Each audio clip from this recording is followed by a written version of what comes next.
한편 선관위는 계엄 당일 선거연수원에서 중국인 간첩 99명이 체포됐다고 보도한 인터넷 매체 언론사와 기자를 명예훼손 등의 혐의로 고발했습니다. 선관위는 사실관계 확인 없이 보도하고 유포해 부정선거 의혹을 증폭시키고 사회 분열을 부추겼다며 엄벌이 필요하다고 밝혔습니다. 해당 보도와 관련해 주한미군 사령부도 완전히 거짓이란 공식 입장을 내놨습니다. KBS 뉴스 손서영입니다. 부정선거에 대해서 확신을 갖고 있지 않다 하더라도 그 의혹을 밝히는 것은 그건 당연한 대통령의 책무입니다. 저희는 이 불법 선거가 사실은 중국과 크게 관련이 있다고 생각합니다. 4년여 동안에 부정선거를 주장하는 많은 시민들이 어떤 것을 주장하고 있었는지, 왜 그렇게 그 사람들이 생업을 내팽개치다시피 하며 매달리고 있는지 어느 메이저 언론, 레거시 언론도 보도하지 않고 시민들만이 SNS에서 그것을 문제 삼고 있었습니다.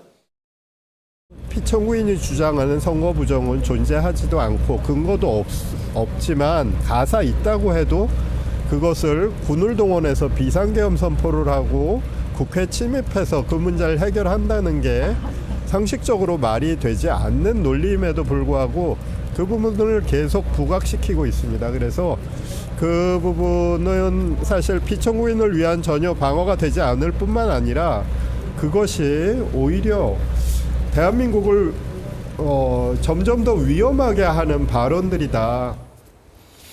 이번에 강전혜 변호사님 의견 먼저 좀 들어볼게요. 네. 그 부정선거에 대해서 확신을 갖고 있지 않다 하더라도 그 의혹을 밝히는 것은 당연한 대통령의 책무다. 네. 이런 주장이 나왔습니다. 맞습니다. 지금 대통령은 이번 비상계엄 상황에 있어서 선관위에 군이 투입됐던 이유에 대해서 어느 정도 국민들께 직접 좀 자세히 말씀을 드린 바가 있는데요. 네.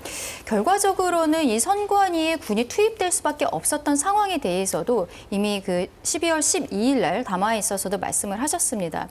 그때 지금까지 헌법기관이라는 이유로 선관위가 어떠한 조치 같은 것에 전혀 협조를 하지 않았다라는 것. 그리고 지금 언론에 보도된 바에 따르면 네. 국정원에서 이 해킹 가능성이라든지 이런 것에 대한 보고서가 있었다라는 것이죠. 아마도 그게 결과적으로는 트리거가 돼서 대통령이 비상계엄에까지 이르게 된 것이 아닌가라고 생각을 하는데요. 그래서 그 국정원의 보고서 같은 것을 증거로서 제출을 하겠다라고 이야기를 하고 있습니다. 예. 탄핵 심판 과정에 있어서 이 선관위와 관련된 부분들이 어쨌든 헌법기관이고 국가기밀들이 있기 때문에 어디까지 밝혀지게 될지는 모르겠습니다만 부정선거와 관련해서는 계속 뭐 극우적인 사람들의 일방적인 주장이다라고 이야기를 하고 있지만 이 목소리가 계속적으로 있었던 것은 사실입니다. 그러면은 한 번쯤은 털고 가야 되는 것이 맞지 않는가. 그리고 선관위가 여기에 대해서 계속적으로 협조를 하지 않았던 것도 사실이지 않겠습니까?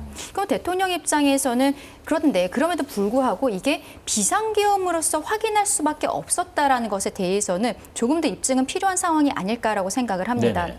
왜냐하면은 선관위가 계속적으로 수색이라든지 이런 것들이 협조하지 않았다고 해도 어떤 다른 형태, 그러니까 결과적으로는 최후의 수단으로서 비상계엄을 할 수밖에 없었던 것에 대해서는 대통령이 입증을 해야 되는 것은 입증 책임의 분배 문제에 있어서 정확한 것이라고 생각을 하거든요. 그러니까 향후에 그 과정에 있어서 좀 문제가 될 것으로 보이는데 지금 보도된 것을 보면은 헌법재판소가 윤석열 대통령 변호인 측에서 신청을 해서 2020년에 선거연수원에 뭐 체류했던 중국인 명단 네. 이런 것들을 사실 조회를 진행하기로 했다고 합니다. 이렇게 진행을 하게 된 게 그동안에 정부에서 어떤 조치를 했을 때 선관위가 헌법기관이라는 이유로 아무것도 조사에 응하지 않았었는데 헌법재판소에서 이러한 조치들이 나갔을 때는 따를 수밖에 없는 부분들이 있거든요. 네네. 그리고 선관위원장도 최근에 이제 국회에 나와서 압수수색 영장이라든지 영장이 만약에 발부가 된다면 거기에 대해서 협조하겠다라는 의견도 밝힌 바가 있습니다. 그러면 왜냐하면 지금까지 대통령 측에서 완전한 자료를 확보하지 못한 것이 아닌가 저는 그렇게 생각을 합니다. 예. 그러면 이번에 헌법재판소를 통해서 어떤 문서 제출 명령 신청이라든지 헌재 명령을 통해 자료를 확보하고 그것을 가지고서는 입증하는 과정들이 향후 있게 되지 않을까라고 생각합니다. 지금 말씀하신 것처럼요. 그 사실조회를 진행하기로 했고 또 계엄 당시 국회하고 선관위의 CCTV 영상도 증거로 채택했는데 이런 것들이 이 부정선거 의혹 또 혹은 주장에 대해서 탄핵 심판에 변수가 될 수 있을까 궁금합니다. 전혀 변수가 될 수 전혀. 없고요. 예. 도움이 될 리도 없고요. 주장 자체로서도 말이 안 된다는 건 예. 상식에 가깝습니다. 저는 부정선거 주장을 대통령이 마지막 체포영장 집행 과정에서 담화에서도 얘기하고 또 올해 발표한 그 서면, 그 서신, 친필 서신 입장에서도 밝혔습니다. 네. 그리고 탄핵 심판 절차에서도 대리인단 이 부분을 강조하고 있는데요. 부정선거 의혹을 계속 얘기하면 할수록 이번 비상계엄이 국헌 문란의 목적이었다는 것을 자백하는 것과 다름없습니다. 저는 배진환 윤석열 대통령 측 대리인이 얘기처럼 부정선거 문제가 있다고 하면 대통령이 밝혀야죠. 밝히고 혹시 정말 그런 문제가 있었다면 그에 대한 책임을 묻고 다시는 이 민주주의 사회에서의 선거의 공정성이 대단히 중요한 거 아니겠습니까? 네. 밝혀야죠. 그런데 그걸 위해서 군대를 동원하고 선관위 서버를 탈취하고 이게 말이 됩니까? 그리고 논리적 상식적으로 보면 그렇다면 22년 대통령 선거에서는 어떻게 본인이 당선됐습니까? 그리고 직후 이어진 지방선거에서 국민의힘에 압승했습니까? 중국이 왜 이런 선택을 합니까? 중국인들이 어떻게 개입을 한다는 겁니까? 논리적으로, 상식적으로 말이 안 되는 망상이라고 볼 수밖에 없습니다. 일부 저는 국민들 중에 믿지 않고 신뢰 못하는 국민이 그런 주장을 할 수 있다고 봅니다. 대통령은 그러면 안 되죠. 보좌 기관을 통해서 아니면 중앙선관위를 통해서 아니면 행정안전부 담당자들을 통해서 얼마든지 그 진위 확인을 할 수 있었을 겁니다. 그리고 보고도 받았을 겁니다. 네. 본인이 믿지 않았을 뿐이죠. 관련돼서 지금 부정선거 의혹이라고 제기하는 부분들 하나하나 전부 논박되고 있습니다. 근거가 없다는 게 확인이 됐고요. 국가정보원과 선관위가 또 보안점검을 통해서 그런 문제가 없다는 부분도 확인을 했습니다. 어떻게 해야 부정선거가 아니라는 걸 믿습니까? 그걸 확인하기 위해서 비상계엄을 했다고 하면 결국 이 비상계엄은 본인의 망상을 실현시키기 위한 국헌문란 목적의 비상계엄이었다는 것을 인정하는 것으로밖에 될 수 없고 네. 결국 이 주장을 계속 이어가면 갈수록 헌법재판관들은 헌법소 차원에서 대통령을 파면해야 될 사유가 너무 분명하다는 확신을 갖게 될 겁니다. 체포영장 집행 직후 윤 대통령이 공개한 자필 편지. 부정선거 의혹이 계엄 선포의 배경이었다는 논리를 되풀이하며 증거는 너무나 많다. 음모론으로 일축할 수 없다고 주장했습니다. 선거를 관리하는 전산 시스템이 이렇게 엉터리인데 어떻게 국민들이 선거 결과를 신뢰할 수 있겠습니까? 선관위가 수용하기 어렵다며 즉각 반박 자료를 냈습니다. 선거 소송의 투표함 검표에서 엄청난 가짜 투표지가 발견됐다는 주장에 대해서는 과거 여러 차례 선거 소송 재검표에서 가짜 투표지는 발견되지 않았다고 일축했습니다. 투표가 종료되는 순간 바로 개표소로 이동을 하게 됩니다.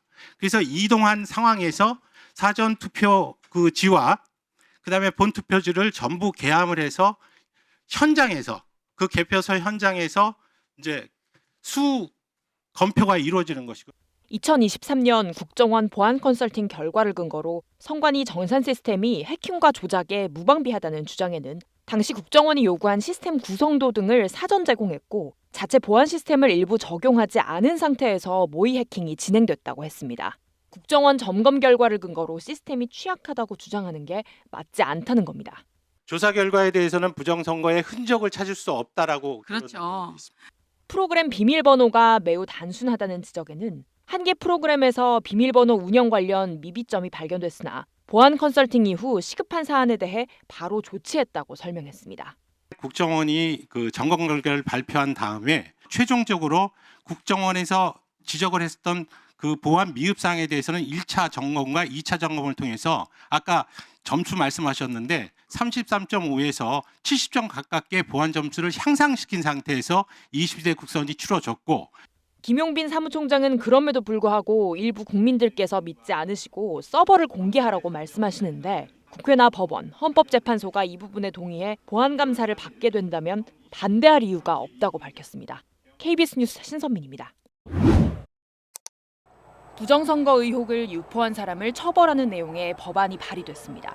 정춘생 의원 등 조국혁신당 소속 의원 10명은 지난 6일 공직선거법 일부 개정안을 발의했습니다.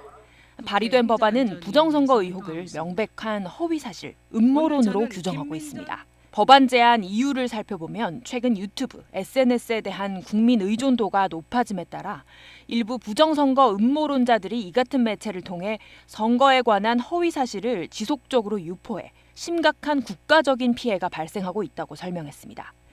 또 부정선거 음모론자들은 경제적 이익을 편취하기 위해 계속해서 자극적인 허위 사실을 유튜브를 통해 확대 유포하여 구독자 수를 늘리는 등의 수단으로 활용하는 등 악순환이 반복되고 있다고 했습니다. 발의된 개정안에 따르면 정보통신망뿐 아니라 집회 및 시위에서 공연히 선거에 관한 허위 사실을 지속적으로 유포한 자를 처벌한다고 되어 있는데 처벌 수위는 10년 이하의 징역 또는 500만 원 이상 3천만 원 이하의 벌금입니다. 이 법안 발의와 관련해 부정선거 의혹을 지속적으로 제기해온 황교안 전 미래통합당 대표는 미쳤나라며 쫄긴 엄청 쫄았다라고 자신의 SNS에 적었습니다. 일부 매체들은 입틀막 법안이다. 헌법상 표현의 자유 침해다라고 비판했습니다. 앞서 윤석열 대통령은 지난달 비상계엄 선포 당시 국회뿐 아니라 중앙선거관리위원회에도 계엄군을 투입했습니다. 김용현 전 국방부 장관의 공소장에 따르면 부정선거 의혹을 확인하기 위한 군 투입이었던 것으로 나타났습니다. KBS 뉴스 신선민입니다.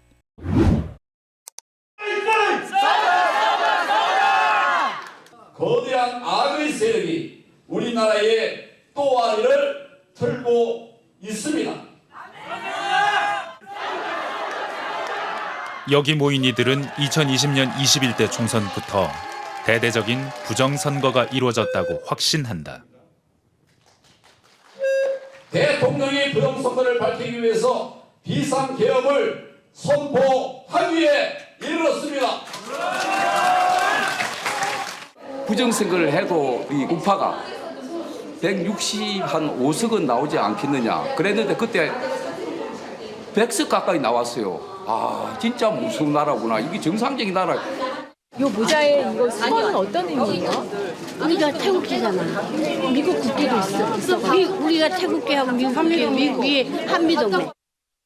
이거는 부정선거 아웃이잖아. 트럼프 전 세계적으로 투표 훔치지 말라는 거 아니에요. 선거. 선거 하지 말라는 거 아니에요. 부정선거에서 아웃이니까. 스틸.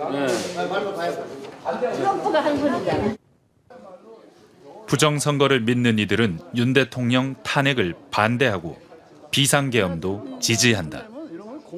대통령이 복귀해서 저기 공산당 애들, 중국 애들하고 북한의 그 10대 애들 다 몰아내버리고 민주당 다 숙청시켜버려야 되지 다 걔들. 혁명으로 다시 한번 끝내버려야 돼. 전두환 같이. 어디서 오셨어요? KBS에서 봤습니다. 저희 이제 토론회 들으러. 이들의 목소리를 직접 들어봤다. 미친 듯이 이렇게 사전투표율이 올라가는 겁니다. 슈가 박사라고 이분이 14살 때 최초로 이메일을 호명한 분인데요. 전자개표기, 투표지 분류기 절대 못 믿겠다는 생각. 사전투표를 추가해서 넣겠다라고 하게 되면 어떻겠습니까? 네. 자, 첫 번째 주장합니다. 이 세상 모든 전자장비는 해킹이 가능합니다. 그러니까 더 위험해지는 겁니다. 너무 간단해요. 해커들 속속 콩비면서 합니다. 교수, 변호사, 공직자, 연구원 이력을 앞세운 이들의 주장, 사실일까? 부정선거 관련 소송은 21대 총선에서만 126건. 그러나 법원은 근거 없다고 판단했다.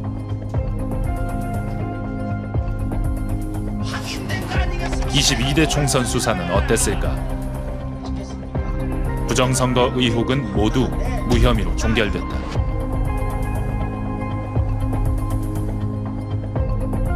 그러나 이들은 수사 결과도 사법부도 전혀 믿지 않는다.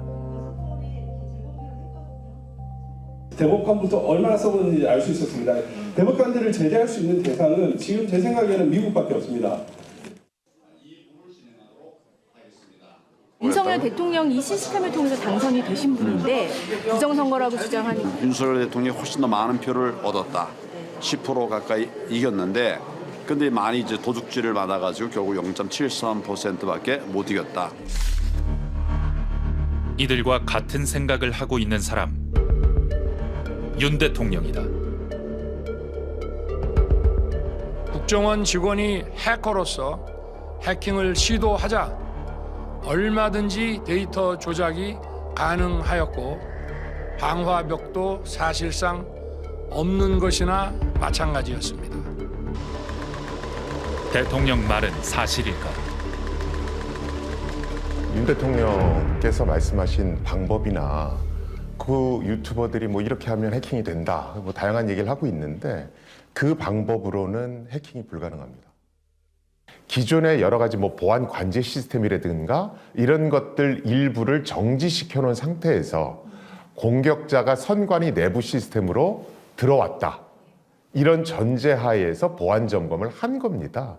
그래서 실제 정상적인 환경, 즉 보안 관제 시스템도 다 가동시키고 여러 가지 방화벽 같은 것들도 전부 다 100% 가동을 시킨 상태에서는 국정원이 했던 그 해킹 시나리오가 먹혀들질 않습니다.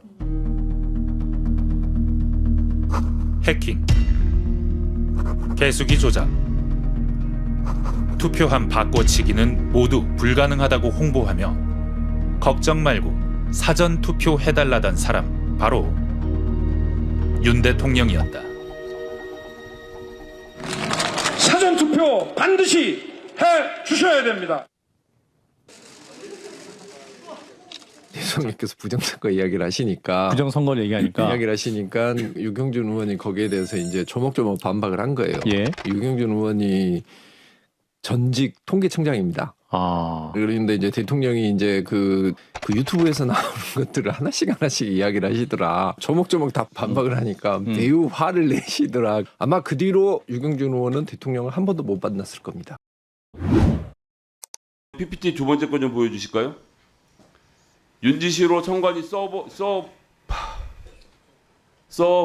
예, 근데 서브를 확보하셨는데 계엄 사유는 부정선거 수사고 지금 부정선거를 주도했던 인물도 파악해서 민주당이 발칵됐고 지금 선관위 서버 포렌식이 끝났다고 나오는데 다시 사무관님 지금 포렌식이 그때 계엄권이 들어와서 했나요? 그 로그 기록 이런 게 다 있죠? 예, 있습니다.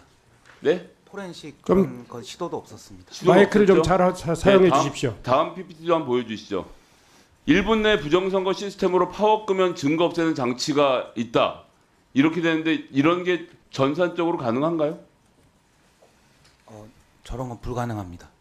자, 다음 걸 보십시오. 유튜버들이 뭐라고 하냐면 이건 한 6개월쯤 된 건데요. 보수 시민들이 윤석열에게 최후 통첩했다.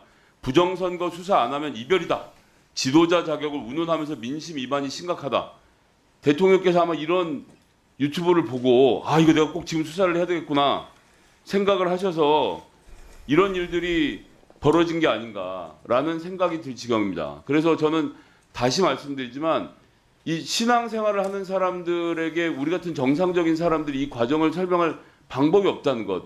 그러니까 설명이 잘 안 됐다고 판단하고 대통령이 결국 군까지 동원해서 이걸 살펴보려고 했던 사이비 종교의 정말 최악의 케이스를 보고 있는 것이 아닌가 생각합니다. 마치겠습니다.